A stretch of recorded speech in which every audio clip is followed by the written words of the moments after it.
আমার এই ঘটনাটা ঘটে গত 21 তারিখ রাতে, মামলাটা হয় 23 তারিখ। তো এর আগে আমার বদলি হয়ে আছে আরও 10 দিন আগে, এই মাসের 12 তারিখে, 12ই আগস্ট।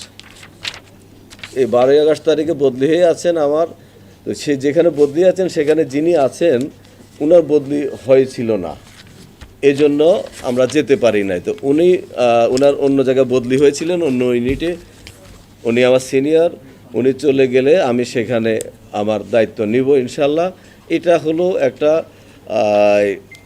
বদলি, পদায়ন, এগুলো হলো একটা চলমান প্রক্রিয়া, স্বাভাবিক প্রক্রিয়া। এটার সাথে এই মামলার সম্পর্ক নেই, কারণ বদলিটা এই মামলার 10 দিন আগে হয়েছে, অর্থাৎ 10 দিন পরে এই মামলাটা হয়েছে। আর মামলা যিনি থাকুক, এই চেয়ারে যারাই থাকুক, তারা সর্বোচ্চ পেশাদারিত্ব নিয়ে এবং আইন বিধি মোতাবেক মামলার তদন্ত কাজ পরিচালনা করবেন।